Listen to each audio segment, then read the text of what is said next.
Right then lads and lasses, how we doing and welcome back to the channel. Hope you're all having a wonderful day. Thank you very much for joining me back on the live, I was going to say live watch along there, on the live news, daily news on the YouTube channel. It's great to see you all and yeah, we've got quite a bit of interesting news to get through today. Number one, which you might have seen by the title, I will get it up here, I don't know which one I've exactly saved it as. Nope, it's not that one.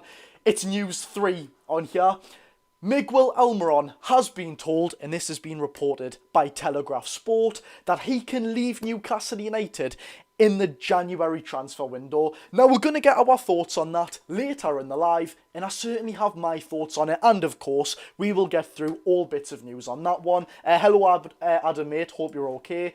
In other news, which is quite a peculiar one, as you can kind of see it poking out of the screen there, it's been reported by Craig Hope a matter of minutes ago, hence why we are live at quite a random time. I do apologise that. I know a lot of people won't actually see the live now, but it has been reported by Craig Hope that Newcastle United are watching the next NEXT Gyokeres. We will take a look at exactly who this player is and if he's any good. Disclaimer, I think he could be quite a good player, but yet again, with these young players, you never ever know. So lads and lasses, let's start off with the news given to us by Craig Hope. Hello Shannon, hope you're okay, and yes, I will have a think about that, and I will do that after the live. Thank you very much. So of course, it's been reported by Craig Hope. I mean, as you can see by the screenshot there, I've done it in a matter of seconds. I've done that screenshot. Newcastle United have watched Coventry City's next NEXT Gyokeres. You may be asking, who the hell is this player? Because I'm going to be real with you, ladies and gentlemen. I didn't know before that. This is who that player is. You can see a photo of him right here. You know, we're getting a bit fancy. Don't worry though, I am still going to fill the screen out. Fingers crossed that will be in the next live. But this player's name, he is a Belgian striker for Coventry who goes by the name of Norman Basset. The 20-year-old striker, I say 20 by the way, he did have his birthday 19 days ago where he was just a teenager. He has made 4 starts for Coventry in the Championship this season. However, only scoring 1 goal, but he did provide an assist for Coventry with their only goal in the Carabao Cup against Tottenham Hotspur, a Premier League opposition, which isn't bad at all. The Belgian has made his debut for his country a matter of weeks ago in the Nations League. However, yet again, that was a 1-minute cameo against Israel. Nevertheless, still making your debut for any circumstances for your country at 20 years old, even though he's just turned 20 years old. It's a very good achievement, isn't it, lads and lasses? Let's certainly not play that down. However, I'm not going to act like I know an absolute ton of Norman Basset, right? That's all I know about him. He's 20 years old, he's a great age, and of course, looks like a great young player, which Newcastle United may seem to pursue. We've seen it with Miodrag Pivas, we've seen it with the likes of Leo Shahan, Trayvon Sanusi, although they are more, you know, English and under 21 ranked players. Miodrag Pivas's, Yankuba Minter, them sort of players who could be shipped for financial fair play. Same with Dinamo Tbilisi's Vat Kangsalia. I've definitely butchered that pronunciation, by the way. But anyways, away from Coventry City's 20-year-old striker, let's take a look at some of the biggest news in today's Daily News Live. We'll take you off the screen there, Norman, mate. Fingers crossed we'll be seeing you very, very soon. But let's take a look at what Telegraph Sport and Luke Edwards have reported today, because lads and lasses, it's quite big news. Some people really do value Miguel Almiron as a first-team valuable player. In my opinion, I don't want to put Miggy down, but that's certainly not the case with me. Hello NUFC boys, mate, hope you're okay. Have you been to the new shop in the Club Metro Centre? I haven't, funnily enough. It's just open today, but I probably will get myself down. Anyways, it's been reported by Luke Edwards that Miguel Almiron has been told he can leave Newcastle United in the January transfer window. First things first, I'm taking this with a pinch of salt. It's every single transfer window, every summer, every January, Miguel Almiron is rumoured with a move away from Newcastle United.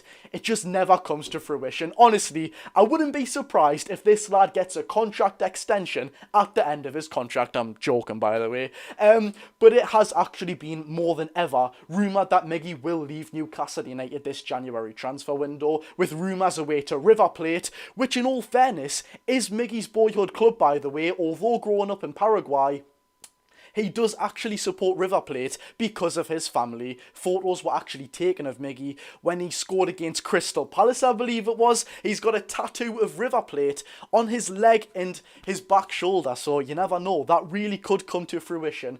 In my opinion, I don't believe it's going to be a colossal loss for Newcastle United if we do lose Almiron. Let's be real, and I'm so sorry for saying this, by the way. I think I've said it genuinely about 1 billion times.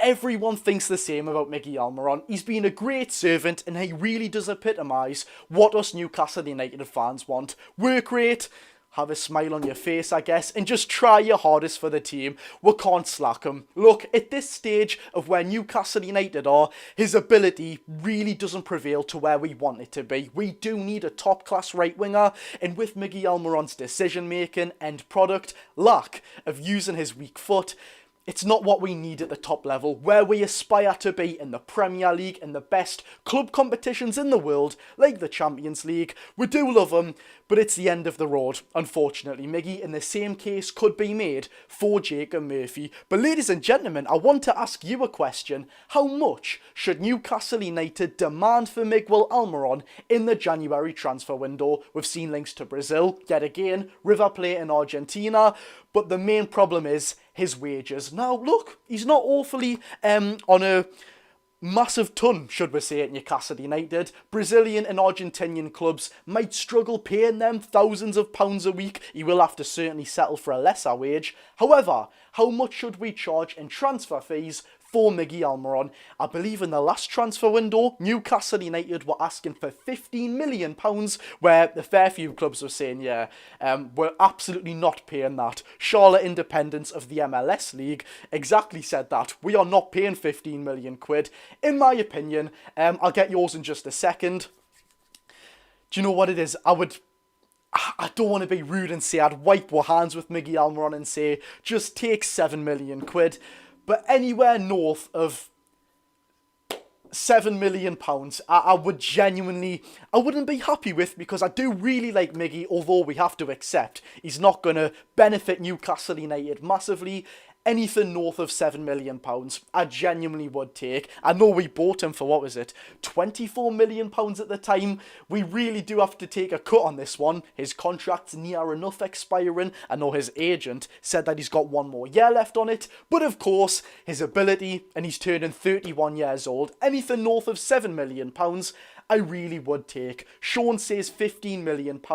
Adam says £10 million.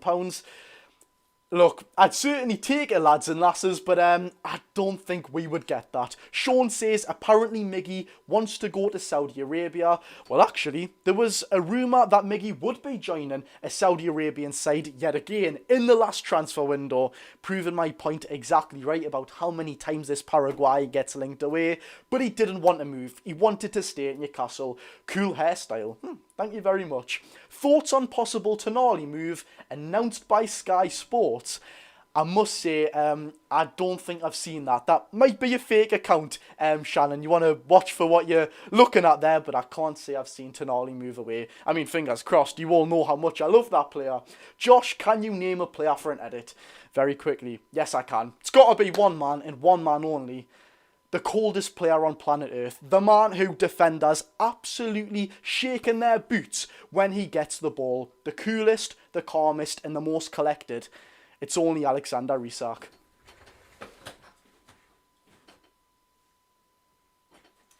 Yeah, I just really wanted to do that, lads and lasses. That's my bad. Jake's a member of 9 months. Thank you very much, Jake. I do appreciate that, mate. Tunic says, I wouldn't even say it's rude. No matter how much we love him, he's not good enough for our starting 11 or bench. I'd much prefer us getting a new fresh winger like Semenyo or younger. Well, there we have it. 3 days ago it was, Sky Sports reported that Newcastle United were keen on Bournemouth's Antoine Semenyo, and I've got to say, I really do like Semenyo. Many people will say, well look, he wouldn't be playing for Bournemouth if he was any good. That lad is up and coming, he's 24 years old. Yes, he did go on loan to Sunderland, which not a big fan of. I'm joking, that remotely does not matter at all, but I genuinely would take Semenyo. Even Liverpool have been linked with him to replace Mo Salah. That's a very big statement, by the way, and I believe he wouldn't even cost that much. I don't think Bournemouth, this sounds very, cocky, by the way, but I don't think Bournemouth can ask for a lot of money for Antoine Semenyo. I just don't see that happening. Although they did charge Spurs, what was it, £70 million for Dominic Solanke, which I think you're overpaying a little bit. He's not exactly at an age where you're going to have him for a whole decade. With Antoine Semenyo, you're getting the best part of his career, and he's done it in the Premier League now for a couple of years. I really do like him. Short, nimble, quick, and very powerful as well. He's caused us a fair few problems at St James's Park. No problem, mate. Hope you enjoy that. Don't think it's optional at this point, just permanently stuck being a member. Thank you very much. Same happened with Kelly, to be fair. Bournemouth do technically have some cheap picks that are gold dust. You're not wrong there. Oh yeah, I mean, Gyokeres, Alex Scott, even the likes of Ryan Christie and Lewis Cook. I mean, they actually have a fair few good players. Bournemouth really are building a good team. And by the way, watch out for today's short at 7 p.m. We do want to become Bournemouth FC. I'm telling you that now, lads and lasses. Anyways, though, we have rounded up all of today's news in the Daily News Live. So look, hope you've all enjoyed. If you haven't already, hit the thumbs up button and subscribe if you are new for all Newcastle United content. For everyone who's missed it, and you might be watching this back, I really do apologise. I have went live at a peculiar time. I know a lot of you would have missed this, but look, you can watch it back, and if you are watching it live right now, smash the thumbs up button so then people can see this on their recommended YouTube channel. Thank you very much. It's been great speaking to you all, and hopefully I will see you tomorrow. Have a good one. I've been Geordie Josh,